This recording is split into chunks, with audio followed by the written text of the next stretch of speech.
देखिए, कोई भी देश में शिक्षा व्यवस्था को लेकर के कोई सवाल नहीं है, लेकिन शिक्षा की आड़ में अगर कुछ देश के विरुद्ध गतिविधियां होंगी तो जांचा भी जाएगा और जो दोषी होंगे उनके खिलाफ कार्रवाई भी की जाएगी और उसी के क्रम में कार्रवाई की स्थिति हो सकती है, हुई हो।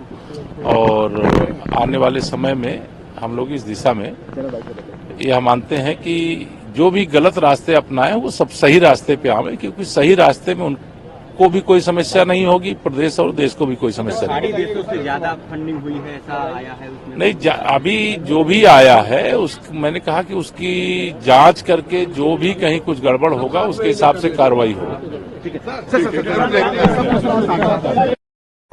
13,000 जो मदरसे हैं पाए गए हैं कि अवैध रूप से सदाई होते हैं। SIT की रिपोर्ट आई है सर। देखिए, जो रिपोर्ट आई है अभी मैंने तो उसे देखा नहीं है, लेकिन उत्तर प्रदेश में अगर कोई भी ऐसी गतिविधि है, शिक्षा को लेकर के कोई समस्या नहीं है, लेकिन शिक्षा के केंद्रों की आड़ में अगर कोई गैर कानूनी गतिविधि है तो उसकी जांच होगी और जांच में जो दोषी होंगे उनके खिलाफ कार्रवाई होगी। भारी फंडिंग आई है सर, विदेशों से कहा गया। नहीं, जैसा आप बता रहे हैं उसको मैं सुन भी रहा हूं। मैंने कहा जो गलत करेगा कानून उसके खिलाफ कठोर कार्रवाई करेगा और जो सही करेगा सरकार उसका संरक्षण करेगी। सर, इसकी संख्या जो है वो नेपाल सीमा पर बहुत ज्यादा निकल के आई है। जम्मू कश्मीर में प्रधानमंत्री पहली बार गए। 370 गर्व की बात है और देश के प्रधानमंत्री जी का अभिनंदन भी है और बधाई भी है, क्योंकि 370 अनुच्छेद को समाप्त करके जो देश से वादा किया भाजपा ने, उसे माननीय नरेंद्र मोदी जी के नेतृत्व में पूरा करने के बाद अगर प्रधानमंत्री जी आज जम्मू कश्मीर गए हैं तो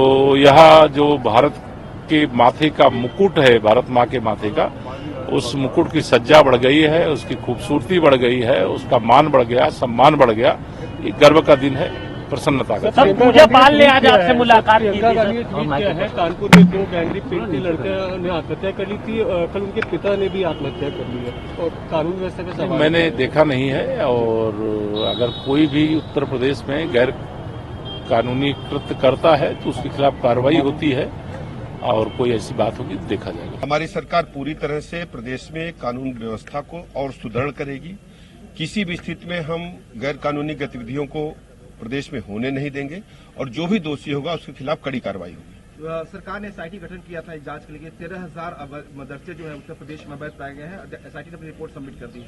हाँ, रिपोर्ट आने के बाद जो भी विधि सम्मत होगा उसके खिलाफ कड़ी कार्रवाई होगी। क्या लीगल फंडिंग की बात हो रही? 100 करोड़ रुपए। अब ये जांच एजेंसियां तय करेंगी, लेकिन हमारी प्रतिबद्धता है कि उत्तर प्रदेश में हम अपराध और भ्रष्टाचार पर जीरो टॉलरेंस की नीति के तहत काम करेंगे। सर, अभी जो पेपर लीक हुआ था, STF कड़ी कार्रवाई करते हुए कल भी 7 लोगों को गिरफ्तार की थी, क्या कहेंगे? देखिए, इसमें एक एक व्यक्ति को हम चिन्हित करेंगे। विद्यार्थियों के भविष्य से खिलवाड़ करने की अनुमति किसी को नहीं देंगे। हमारी सरकार पूरी तरह से परीक्षार्थियों के साथ, विद्यार्थियों के साथ खड़ी है। उनको पारदर्शिता के साथ हम सरकारी नौकरी में लेंगे।